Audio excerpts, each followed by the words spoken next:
MV. Jayarajan. ഇത്തവണ ഞങ്ങൾ കണ്ണൂർ നിർബന്ധമായും തിരിച്ചുപിടിച്ചിരിക്കും. കഴിഞ്ഞ 5 വർഷക്കാലത്തിന്റെ അനുഭവം എന്നത് ഈ കണ്ണൂരിൽ ഏറ്റവും പ്രധാനപ്പെട്ട വികസന കേന്ദ്രമായ Kannur airport, Kannur railway station, കണ്ണൂരിന്റെ പൊതുവികസനത്തിൽ ഒരു സംഭാവനയും നൽകാൻ UDFന്റെ എംപിക്ക് കഴിഞ്ഞിട്ടില്ല എന്നതാണ് ഏറ്റവും പ്രധാനപ്പെട്ട കാര്യം. ഈ കേരളം അഭിമുഖീകരിച്ച ഏറ്റവും പ്രധാനപ്പെട്ട വിഷയമാണ് നമ്മൾ നേരത്തെ ഇപ്പോൾ തൊട്ടു മുന്നേ സംവാദം നടന്നിട്ടുള്ള സാമ്പത്തികമായ പ്രതിസന്ധി ഉൾപ്പെടെ. KPCCയുടെ അധ്യക്ഷൻ കേരളത്തിന്റെ പ്രമുഖനായിട്ടുള്ള ഒരു കോൺഗ്രസ് നേതാവാണ്. കേരളം ഒരുപാട് കാലം ഭരിച്ചിട്ടുള്ളതാണ് UDF മുന്നണി.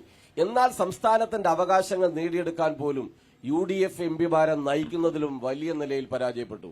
ഇതിനെല്ലാം കനത്ത തിരിച്ചടിയായി ഈ കണ്ണൂർ പാർലമെന്റ് മണ്ഡലം അതിന്റെ അനുഭവത്തിന്റെ അടിസ്ഥാനത്തിൽ വലിയ നിലയിൽ എം.വി. ജയരാജൻ ഈ കേരളം കണ്ട മികച്ച ഒരു നിയമസഭാ സാമാജികനായിരുന്നു. ജില്ലയിൽ ഇടതുപക്ഷ പ്രസ്ഥാനത്തിന്റെ അമരക്കാരനാണ്.